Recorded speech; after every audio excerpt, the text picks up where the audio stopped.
One bright morning around 336 BC in the city of Corinth, almost everyone was anticipating the arrival of Alexander, king of Macedonia, who would soon be known as Alexander the Great. He wasn't just seen as a powerful king and conqueror. Many even believed he was a demigod, the son of Zeus. His presence made the whole city, even its most respected citizens, tremble with awe. Yet in the midst of this reverent crowd, one man remained completely unmoved, a philosopher named Diogenes, the cynic. Back then, to be a cynic meant to live a life of simplicity, honesty, freedom, and to have as little possession as possible. That is, to live almost like a dog. Actually, the term cynic comes from a Greek word that means dog-like. Diogenes owned nothing but a cloak, a staff, and a wooden bowl. And he even threw away his bowl when he saw a boy drinking with his own hands and said, "A child has beaten me in simplicity." Now, on the day that Alexander the Great arrived in his city, Diogenes was lying on the ground, relaxing under the sun, unaffected by the king's arrival. And drawn by his curiosity of this philosopher's fame, Alexander approached Diogenes and said, "I am Alexander the Great." To which the unbothered philosopher replied, "And I am Diogenes, the dog." The king was amused and not insulted at all, and said back to him, "I have heard much of your wisdom, philosopher. Ask anything of me, and I shall grant it." Diogenes sat up, looked the great king in the eye, and answered, "Yes, step aside, for you are blocking my sun." You see, in the same way, the world will continue to offer various kinds of temptation to block our sight and worship of God through His Son. And in a way, the Apostle John encouraged his readers to say to anything or to anyone that is blocking the sight of Christ, "Step aside, for you are blocking my devotion to God the Son." This aged apostle, the last one to be alive among the 12, concluded his letter with an appeal or an exhortation to his flock that they must despise any form of false gods and false Christs, that is to vigilantly guard themselves from idols. And that's what we will see in the last appeal of the last apostle. Our preaching text for this morning is the last verse of 1 John, which is 1 John chapter 5, verse 21. But in order to see its immediate context, we will read from verse 20. So 1 John chapter 5, verses 20 to 21. Hear now the words of the living and true God. "And we know that the Son of God has come and has given us understanding, so that we may know Him who is true. And we are in Him who is true, in His Son, Jesus Christ. He is the true God and eternal life. Little children, keep yourselves from idols." Thanks be to God for sustaining us throughout our study of the book of 1 John. We are now in the end of this short letter, the last verse of this short letter. Now, it is debated, but some scholars said that these are not just the end of John's first epistle, it is also the last words in the whole scripture that were given in a public setting in the format of a written sermon. In any case, our text for this morning is clearly a concluding command of John, or in a sense, his last words in this letter that circulated and declared publicly to the churches under his care.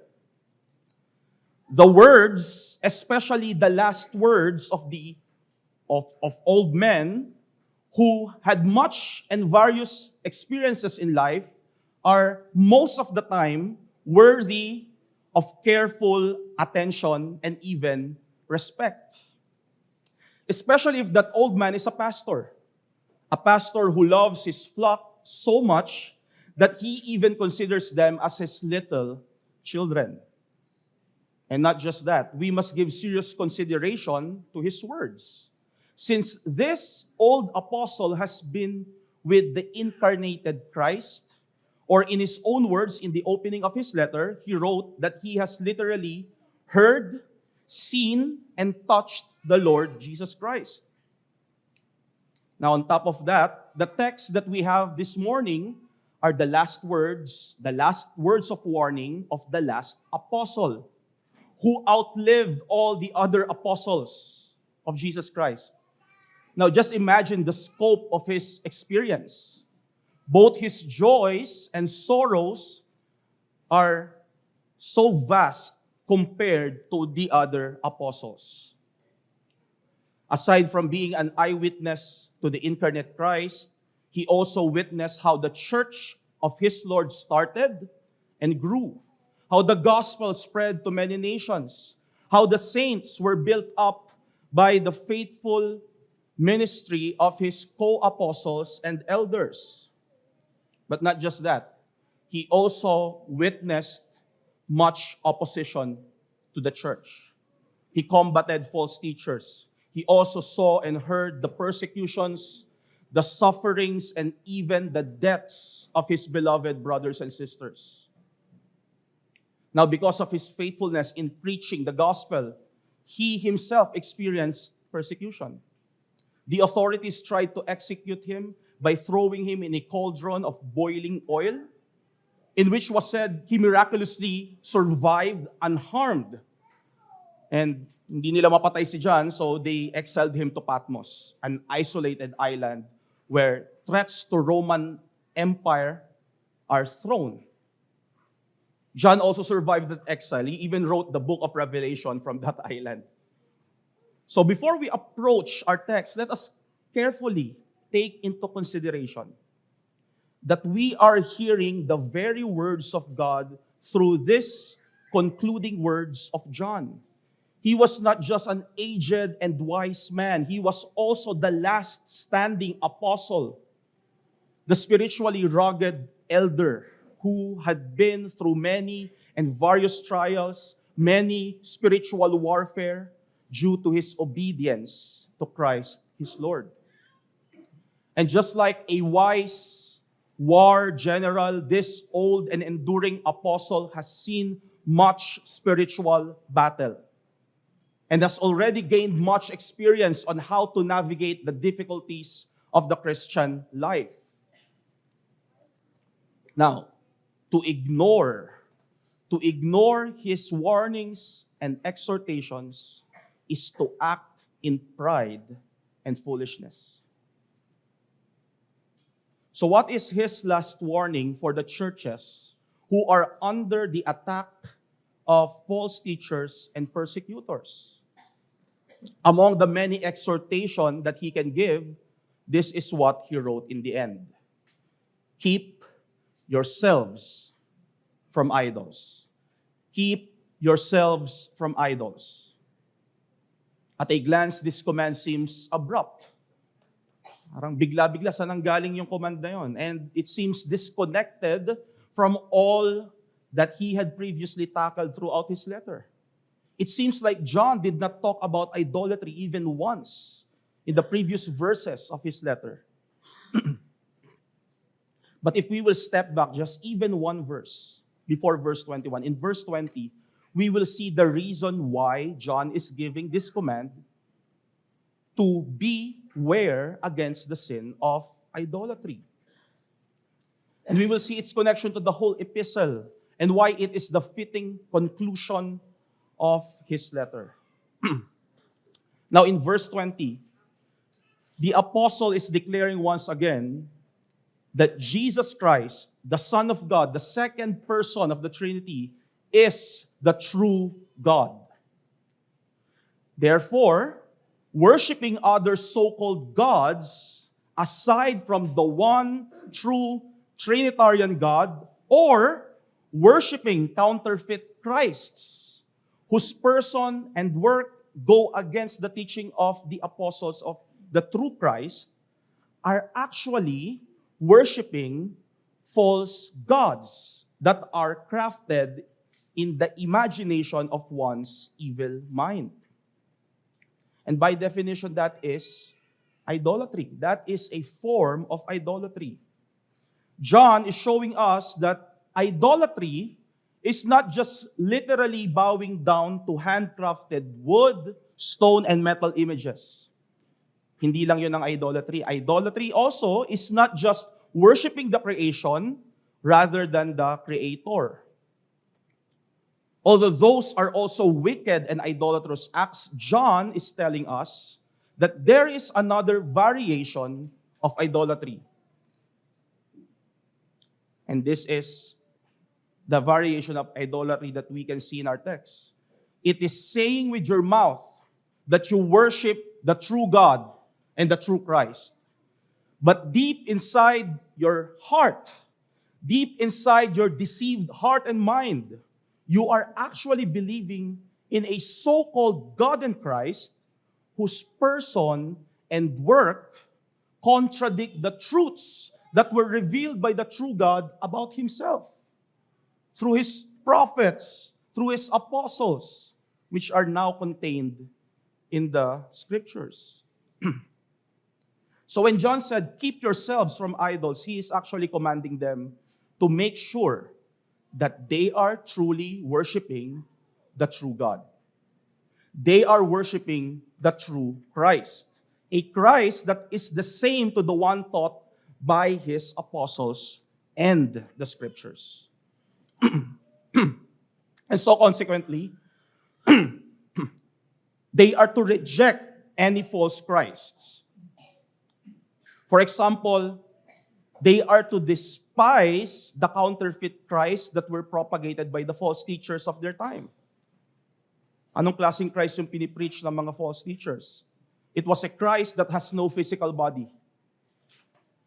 So parang apparition lang daw, parang ghost lang daw na nagpapanggap na may physical body, pero actually that is not a real physical body. Thus, the Christ that the false teachers are preaching is a Christ that faked his death, that faked his resurrection, and therefore a Christ that cannot truly save some sinner from sins. Notice that John is repeating himself again. Naalala niyo po yung style ni John? Circular presentation. He is repeating himself again. This concluding command in chapter 5 to reject any false understanding of Jesus is very similar to his command in 1 John chapter 4 verse 1 to 6, which is to test every teacher whether they are teaching the true Christ or not. Now, the obvious progression between the two is this. In 1 John chapter 4, the apostle warns his flock to discern and guard themselves from false teachings. We can say that his focus in that section is for the church to hold on to the correct doctrines about the person and work of Christ. While in our text today, though the warning is very similar, which is also to discern and guard themselves from worshiping any incorrect version of Christ, we can observe that this time, John's focus is for the church to have a pure worship of God through the Lord Jesus Christ. John's focus in chapter 4 is for us to have a correct theology. while his focus in the concluding verses of chapter 5 is for us to have a pure doxology. Now that means we are to worship the true God through the true gospel of the true Christ by the Spirit of truth with pure hearts. And isn't that the fitting end of the letter? Since it is the intended aim of all the exhortations of John in his epistle. He wants us to be assured of our salvation in Christ for us to grow in holiness and thus have an unhindered fellowship with God. Or in his words, to walk in the light as God is in the light. And ano sabi niya sa 1 John chapter 1 verse 4? Para saan yon? So that our joy may be complete. But again, we can ask, for what? And that is for us to worship God forever. For us to accomplish our chief end, to glorify God and enjoy Him forever. And in order to accomplish that, by God's enabling grace in Christ, we must reject and guard ourselves from false gods and counterfeit Christs. We must keep ourselves from idols. And that leads us to our message this morning. We, the church, must vigilantly guard ourselves from worshiping false gods and false Christs. We, the church, must vigilantly guard ourselves from worshiping false gods and false Christs. Now, how will we do that? How will we guard ourselves from worshiping idols? First, we've got to be honest. You've got to be humble. You've got to honestly and humbly pay attention to our own sinful tendencies to worship false gods and false Christs. And by God's enabling grace, put to death our sin of idolatry. We'll explore more on this concept in our first point, identify your idols. But as we will see later, it's not enough to just stop worshiping false gods. In order to mortify the sin of idolatry, we must seek to deepen our worship of the true God, the one who is worthy of all honor, glory, power, and praise. And we will dive into that thought later in our second point, worship the worthy. Worship the worthy. For now, let us consider the first point, identify your idols.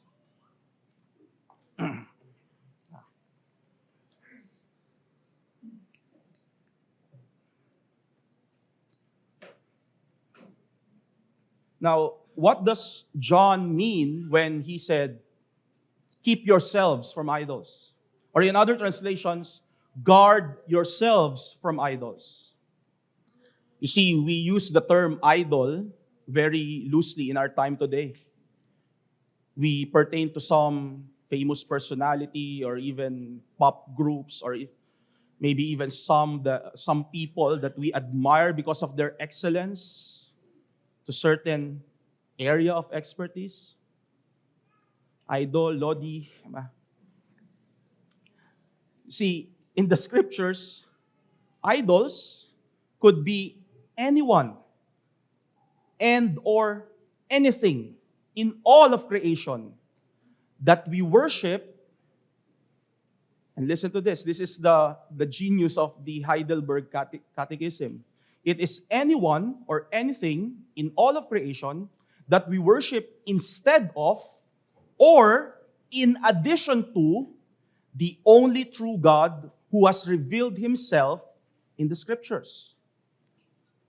You are worshiping someone else, something else, instead of, and not just that, pwede ring in addition to the true and living God. That is idolatry. Idols are someone or something that we supremely love. They are someone or something that we supremely treasure, or we supremely sacrifice to our time, our resources, our efforts, our whole life. They are someone or something that we supremely trust in for relief, for joy, for salvation, and for hope. Idols could be someone or something that we supremely worship, instead of or alongside with the true and living God, who alone is worthy of all worship. And throughout the scripture, we can see different variations of idolatry. Yung unang variation is the violation of the first and second commandment, which is the worship of false gods and their images.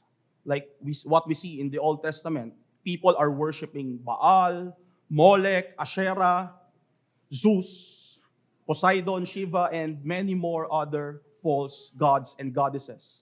Worshipping these man-made and demon-influenced images instead of or alongside with the true and living God is idolatry. The second variation of idolatry is worshiping the true God in the wrong way. Worshiping the true God in the wrong way. The classic example of this is the golden calf. Naalala niyo yung golden calf in Exodus 32. Kung makikita niyo doon, Aaron, the high priest, ascribed to the golden calf the works of the true God. Ang sabi nila, they worship the golden calf as the one who saved them out of Egypt. The one who saved them from the slavery of the Egyptians. You see, they are ascribing the works of the true God to that image. But worse than that, they even ascribe the covenant name of God, Yahweh, to the golden calf. And we see here that they didn't intend to worship a false God. They want to worship the true God, but in their own ways. To worship the true God using your own ways is also a variation of idolatry. Third variation, we can see in Romans chapter 1, verse 25. It says there, they exchanged the truth of God for a lie and worship and serve the creature rather than the Creator, who is blessed forever. Amen. So, worshiping any creature instead of or in addition to worshiping the Creator is also a form of idolatry.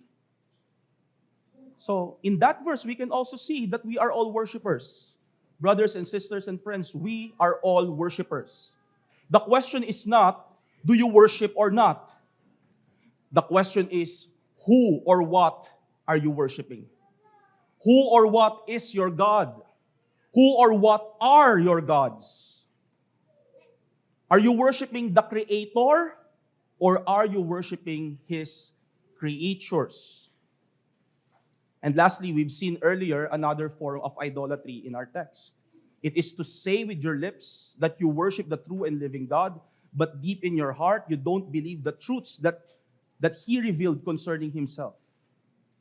Now, this fourth variation typically happens when professing Christians pick and choose the attributes of God that they like and discard the ones that they don't like. And in the process, they end up creating a false God in their imagination, which is now different from the God of the Scriptures. You see, many so-called Christians want a God that gives mercy, but hates the God that punishes sin. Many are willing to be called children of God when God the Father showers gifts from above, but many hates that same Father when He gives loving discipline. Many desire the Christ that is gentle and compassionate, but they despise Him when He sharply rebukes their sin of hypocrisy. Many wants a Christ that extends forgiveness and salvation, but they despise Him when that same Christ calls them to carry their cross and follow Him. You see, Augustine famously said, if you believe what you like in the gospel and reject what you don't like, it is not the gospel that you believe, but yourself. Or we can modify it a bit, and it will reflect the final exhortation of the Apostle John. If you only believe what you like about God and reject what you don't like about Him, it is not the true God that you worship, but your own imaginary idols. You see, that is the danger of idolatry. You might think that you are worshiping the true God, but if you don't base your knowledge of Him that is clearly revealed in His Word, you will end up committing the sin of idolatry. Now, the experienced and aged Apostle John knows the dangers of the different forms of idolatry. That's the very reason why he exhorted his readers, keep or guard yourselves from idols. Now, the Greek word that was used for that English term, keep or guard, is a Greek word that describes a military sentinel. Ano yun? That is a soldier who acts as a watchman in order to protect an important base, usually at night, from sudden attacks of the enemy. The term is also used in the original language to describe a shepherd who is watching over and guarding his flock at night from sudden attacks of wolves. You see, either way, it is a term that is characterized by vigilance and diligence in watching over and guarding something that is very important. And when John applied it into our text, it is as if he is saying, be vigilant, church. Be diligent. Your enemy, the false teachers and their idols, are prowling like a wolf, seeking someone to devour. So if the church are supposed to be like sentinels and shepherds that must protect one another from idols, then we must be keen in spotting the face of our enemy. And when it comes to idolatry, we can be more keen in spotting them when we stamp in our minds that idolatry always stems out from a defective understanding of the person and work of God and of Christ. We can also say incorrect theology and Christology lead to idolatry. Incorrect theology and Christology lead to idolatry.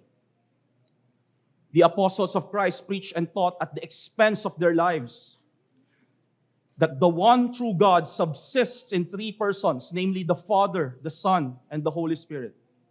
They also taught that God the Son assumed a human body, who was truly God and truly man. He lived a sinless life. He died on the cross to pay the penalty of the sins of His people.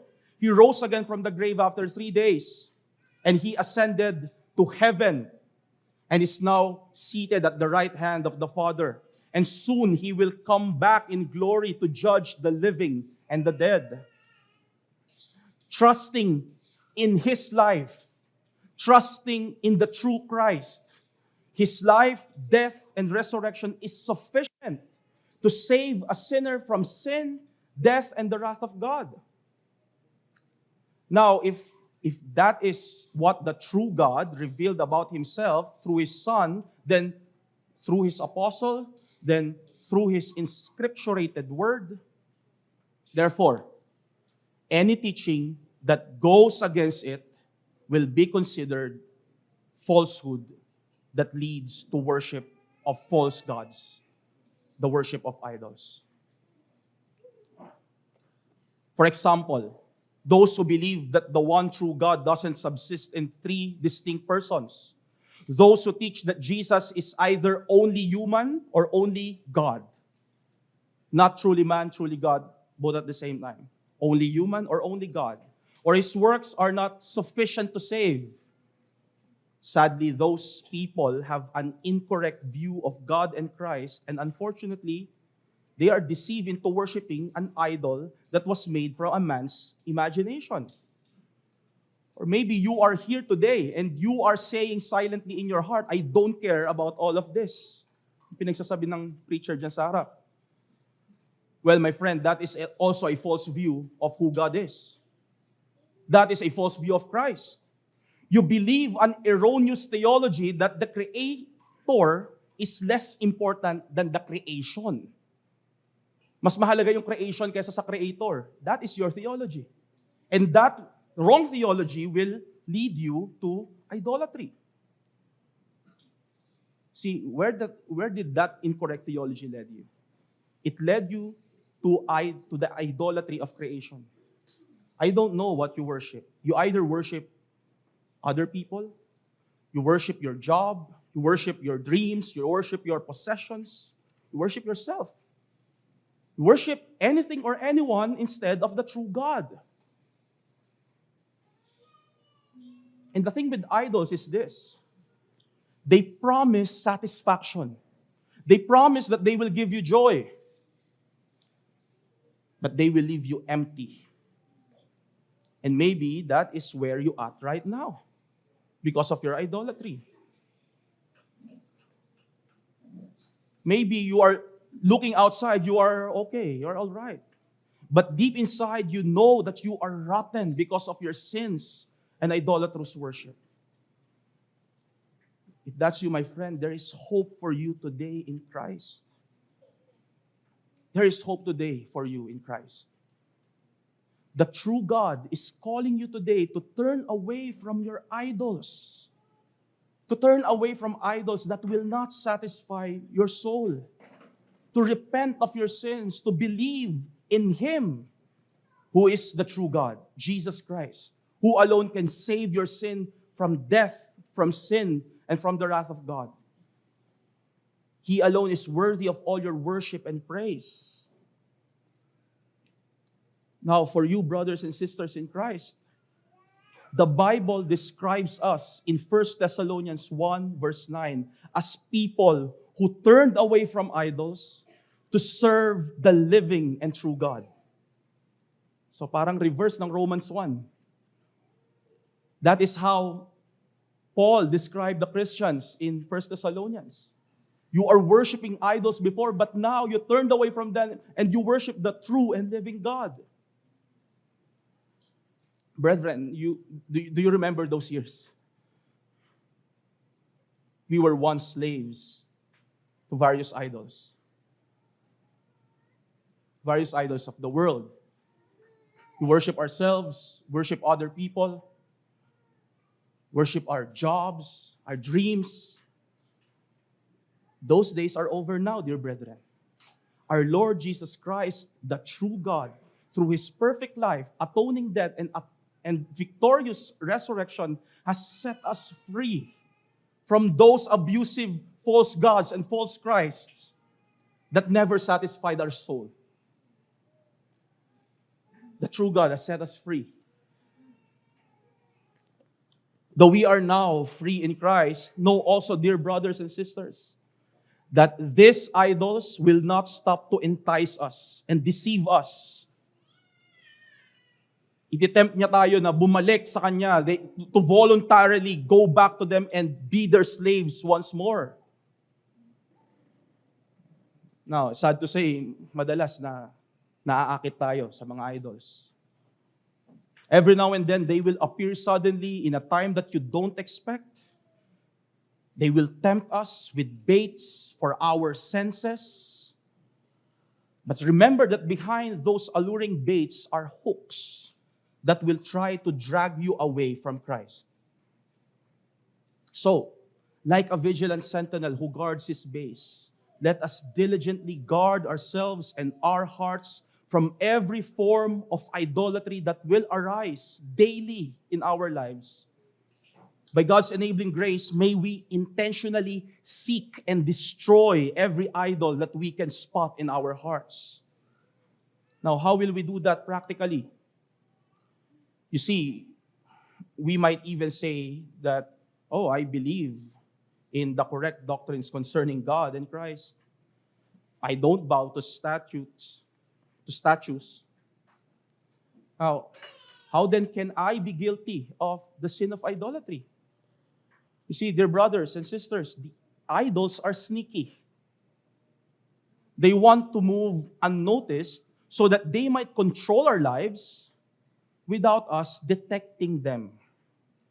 So in order to seek and destroy the idols in our hearts, we must frequently diagnose our lives and ask ourselves heart-searching questions like the following. So, just a disclaimer, your answers to these questions don't automatically expose your idol. Okay? But hopefully, they will be useful in order for us to dig the contents of our hearts. And if we spot some idols, then let us surrender them to Christ. Surrender them for destruction, so that the soil of our hearts might be ready for the seed of true worship. So here are some questions for our heart's idol detection. Ready na kayo? Okay. Hindi po ito quiz, ha? Okay. But let us think of this seriously. Question number 1. What or who do you fear losing the most? Ano o sino ang natatakot ka na mawala sa'yo?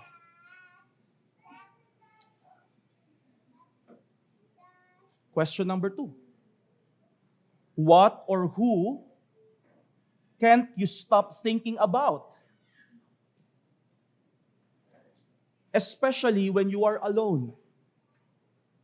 Ano o sino yung hindi mo mapigilang isipin? Lagi siyang tumatakbo sa isip mo. Hindi siya napapagod. Especially when you're alone. Especially kapag ikaw na lang mag-isa. Now, just a side note to this question. This question might unearth some of our addictions.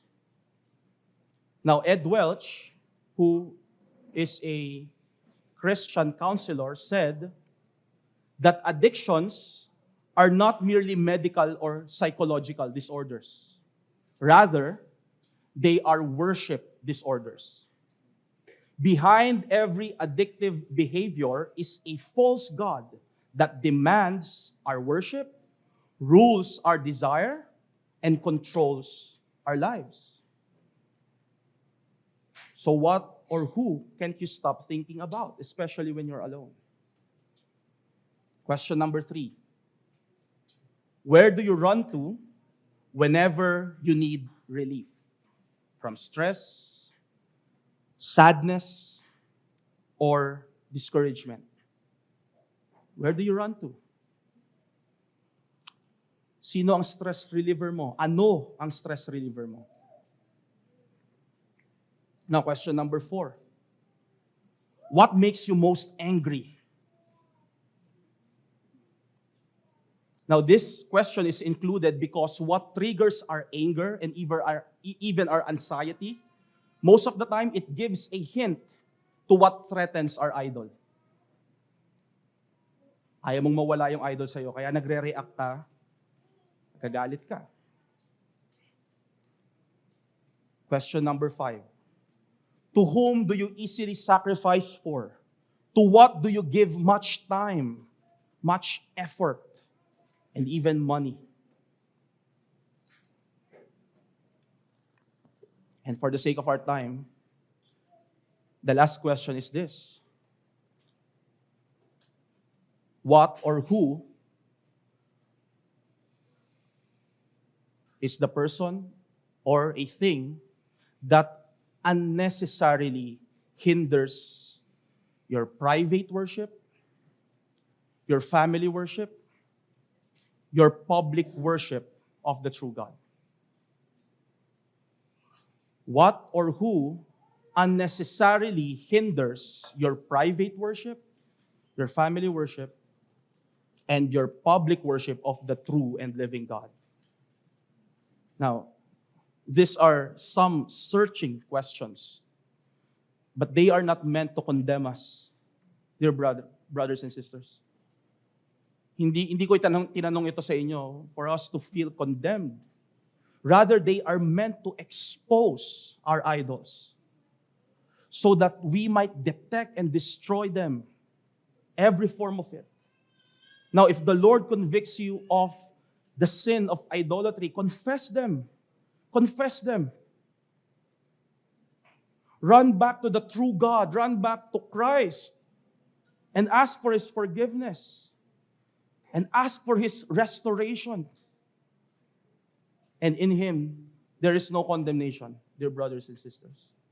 In Him, there is no condemnation. Now, after unearthing our idols, it's not enough to leave our hearts open to other idolatrous temptations. Because as Calvin said, our hearts are idol factories. If we remove one idol and just neglect our hearts and just let it open to various sins, know that its inclination would be to invent or cling to a new idol. And it will be the start of a vicious cycle of jumping from one idol to another. Idol hopping.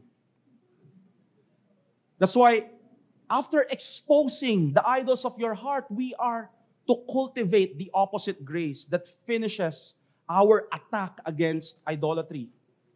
And that is to worship the true God who is worthy of our lives. Let us now consider our final point. Worship the worthy. Worship the one who is worthy.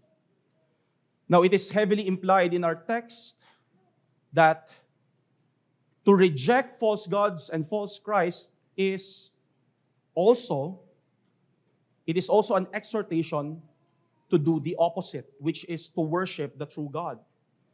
In the other book of John, which is the book of Revelation, John witnessed what the whole creation and the church declared, who is really worthy of all praise and worship. You can check in Revelation chapter 4, verse 11. John saw that God is worthy of our worship since He is our Creator.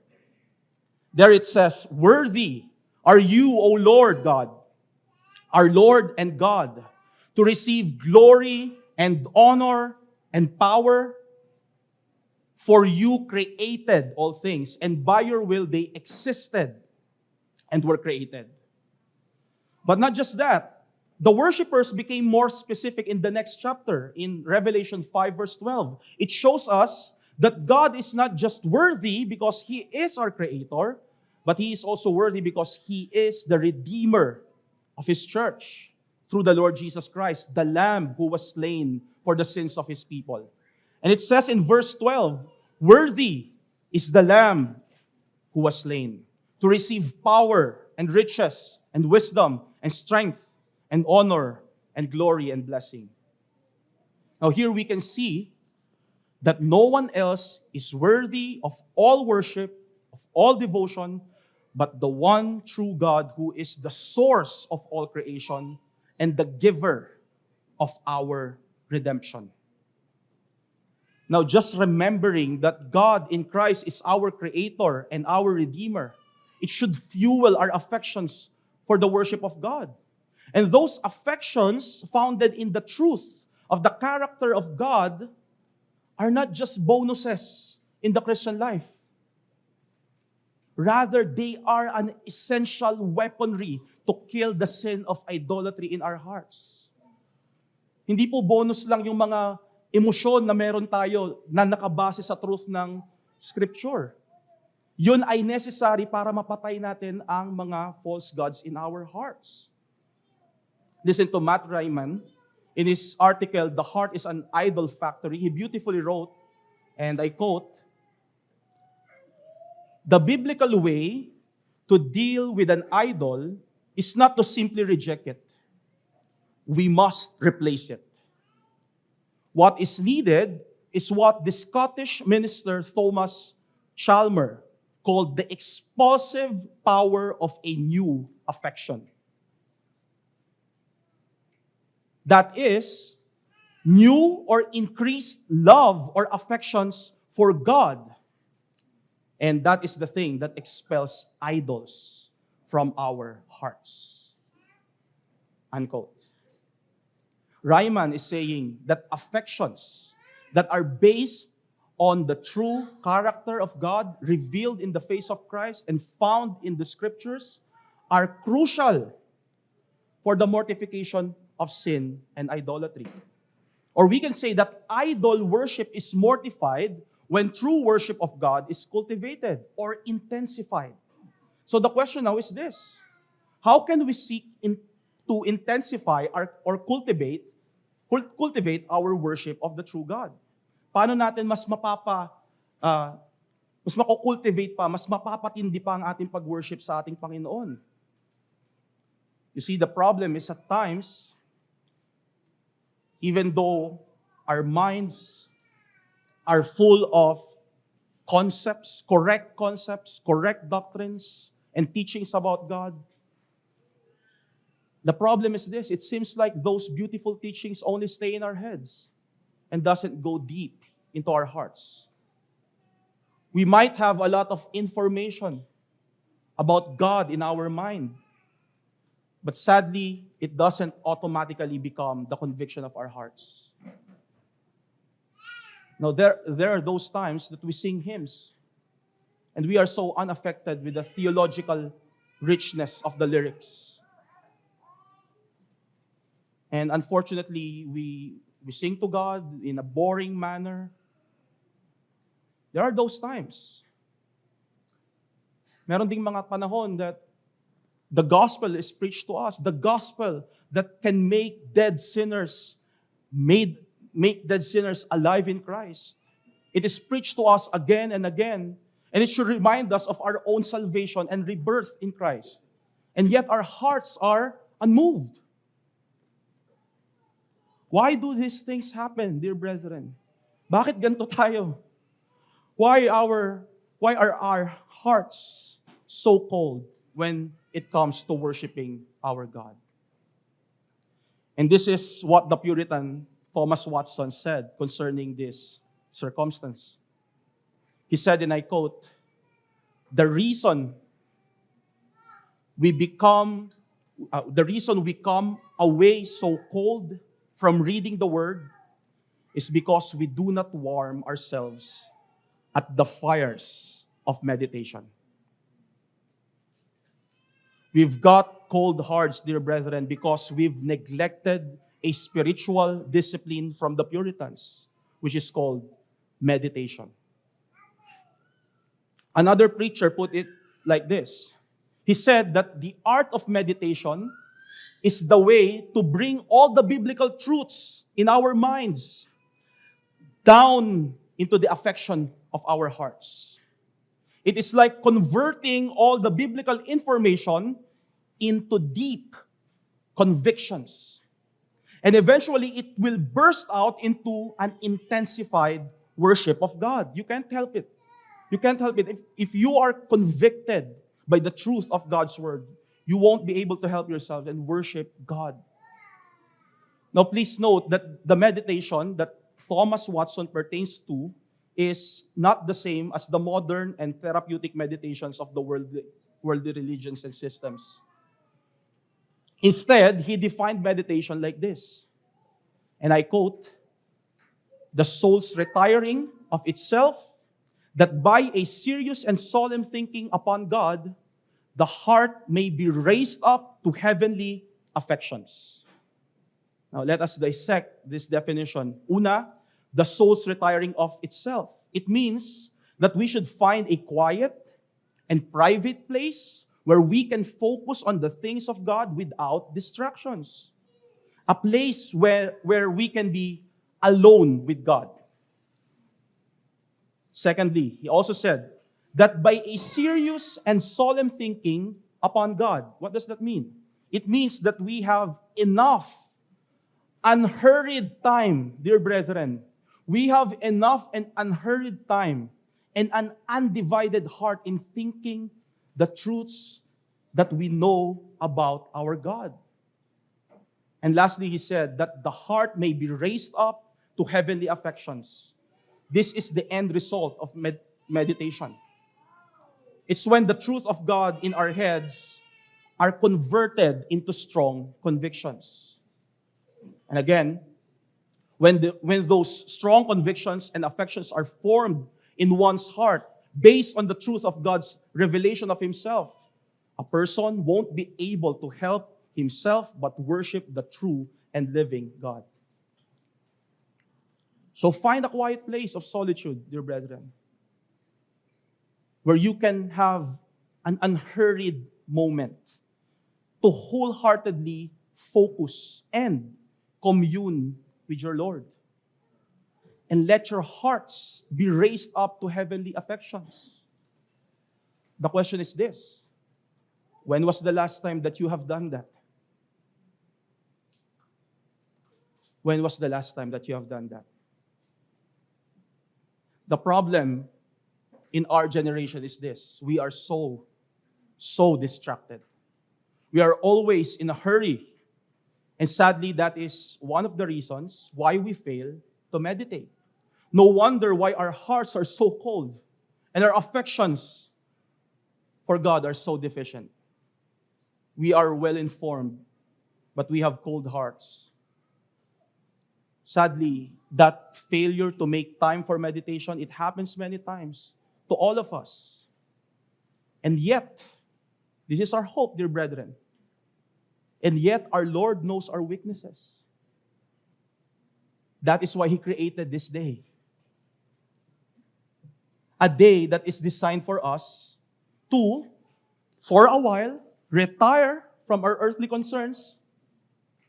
A day that is designed for us to have a serious and solemn thinking of our God. A day that is designed for us to raise up our hearts to heavenly affections. A day that is designed for us to worship our God and guard ourselves from idols. Now, I'm not saying that there will be no temptations to worship idols in our gathering. There will be. There will be. May we not idolatrously worship our church, our fellowships, our liturgy, or any other creation in our midst. But may it all be like arrows pointing to the one true God who is worthy of all our affectionate worship. Later in the afternoon, after we move down from Mount Zion, I hope and pray that we will seek to intensify our private, family, and public worship of the true God by meditating on the truths concerning Him that is revealed in the face of His Son and is written in His Word. See, the evil one, the world, and our sinful inclinations will continue to tempt us with alluring idols that draw us away from the true God. By God's grace in Christ, let us stay vigilant, exposing and mortifying every form of idolatry in our hearts by cultivating the worship of the true and living God, who alone is worthy of all honor and praise. Let us pray. Father in heaven, we thank you, Lord, for your word. Oh God, your word, oh God, is like a double-edged sword, piercing to the hearts and even to our deepest intentions, oh God. Lord, help us to humbly and honestly repent of our sins of idolatry. And Lord, may there be a revival in this church, oh God. May there be an intensified affections of worship among your people. And Lord, I pray for those who are not yet saved today. Lord, save them from wicked idols. Lord, let them turn away from idols and worship the true and living God. And we know, oh God, that you can do this. And in your Son's name we pray.